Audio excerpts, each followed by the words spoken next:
Well, it's a positive move by the current government. We did have a news media bargaining code that was enacted in 2021, but the current government is saying it didn't go far enough.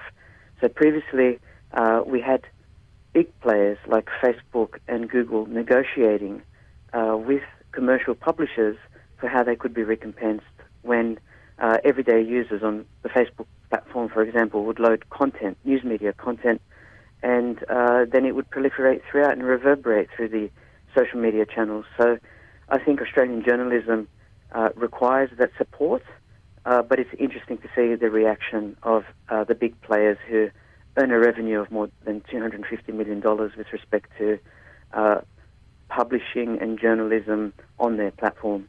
Did you expect anything else from the way in which they have reacted? Well, it's interesting. Google has said, let's carry on. We've signed the agreement in 2021, and in fact, a lot of the support they provided through that new news media bargaining code fueled additional regional jobs for journalism in Australia. The ABC, for example, got an additional 60 positions in regional Australia to support public interest journalism throughout our regions. But Facebook has said, though we signed, we're very hesitant to re-sign this agreement because we don't want to be a player that subsidises another industry. Why should we? So currently they have stopped agreements in Canada. In August of 2023, Facebook did an about-turn and said, nope, we're going to block all of the Canadian news from our Facebook channel and suffer commercial organisations out there that do journalism. We're not interested. So there's a bit of a power play that we're seeing here, but this is exactly why the Albanese government has said something does have to change. And though the old code did provide some relief to Australian journalism, it's time to get a little bit heavier-handed and create a new tax. And we don't know the details of that new tax. That will be created through a consultation process early January 2025 and backdated to January 1. But Ministers Jones and Rowlands do say that they will be legislating on this topic in early 2025.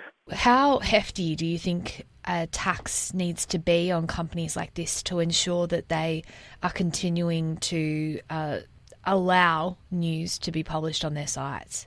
What we're seeing is really taxes being introduced and offsets being considered depending on the option that big player takes, whether it's Facebook, Instagram, TikTok, Google in terms of their search, or even Microsoft who own LinkedIn. This is a bit different. This is about getting players to a table. This is a form of soft law. So what we're trying to do is instigate an updated code and legislate to encourage more discussion between the major players, and so bring everyone to the table and say, well, what is your news media on my platform worth, and how much am I willing to pay? And of course the government will dictate that amount based on whether an organisation has decided to enter into an agreement with many Australian commercial journalism providers, or they're saying, no, we're not going to talk to them. And so think about this in terms of an incentive approach. It's a charge, and do you have an existing contract, or are you willing to continue on a contract between news media companies and your big platform? And if you're not, you'll pay the full tax. But if you are in an agreement and you are already handing over some money, then you're offset from that additional tax that may be handed down. But this is really about enforcement. So while the news media bargaining code was enforceable, the previous government decided not to, and in fact the opposition currently said, well, Albanese government, you haven't really enforced this code in Australia over the last 9 months while you've been in power and so forth, but what are you going to do about it? And so right now we're seeing this enforceability towards penalty, and this hasn't gone down well with organisations like Facebook that are saying, well, we may not play ball. And then TikTok's turned around and said, well, we're an entertainment company, we're not really a news company, and so leave us alone. But there are these tax loopholes that we're seeing big players enter into and consider, many of them setting up their servers in Singapore or Ireland. And so it's not just Australian legislation that needs to be taken into consideration, but sort of international and multinational kinds of considerations where some organisations could be quite clever and say, well, we're not really architecturally playing in the Australian landscape.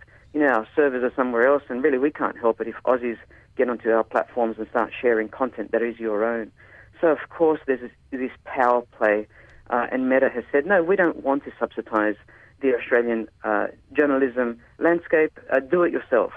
But this is what we're seeing at the moment, this discussion Australia-wide. Do you think that there was any other way about it, that the government could have handled it, taken another route? What would you have suggested?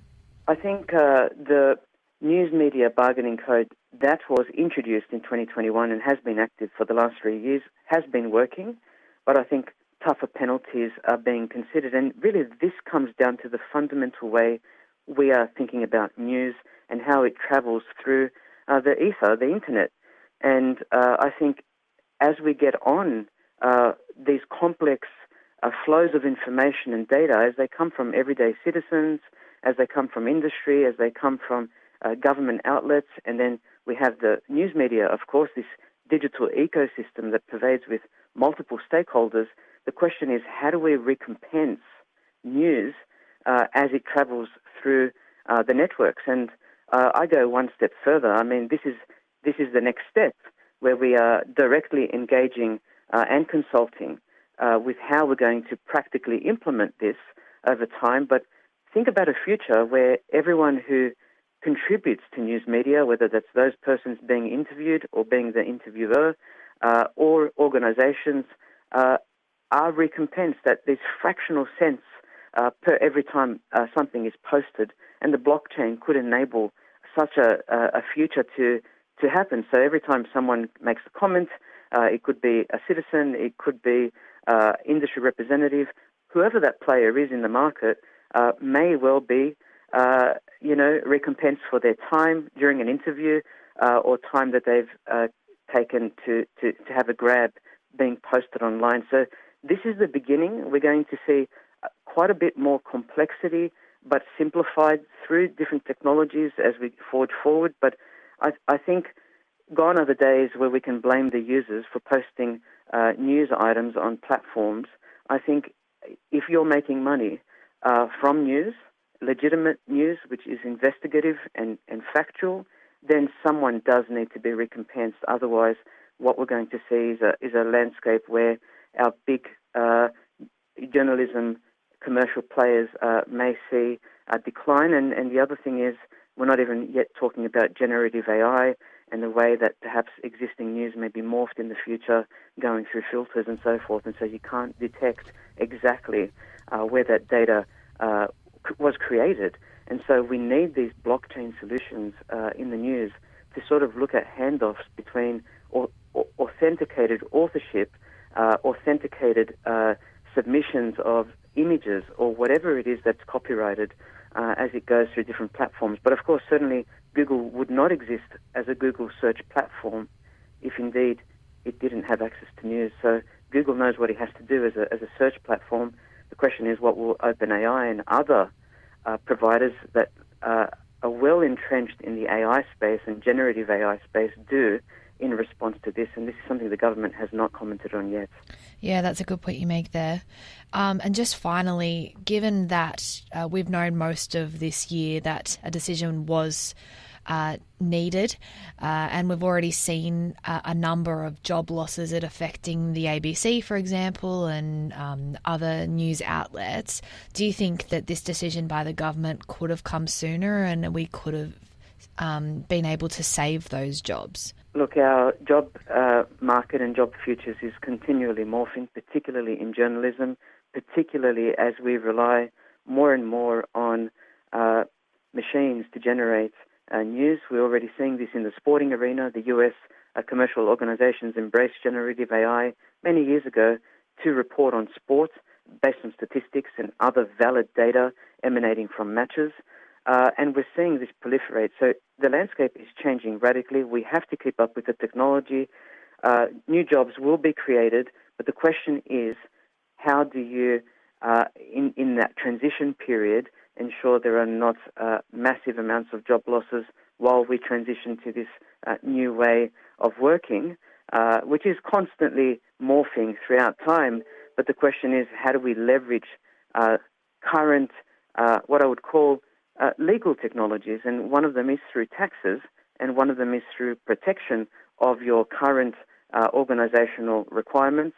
But yes, I do see the opposition's point, but at the same time, we don't want to be creating legislation for the sake of it. There has to be meaningful engagement and consultation with a wide array of stakeholders, but I think this is a step in the right direction.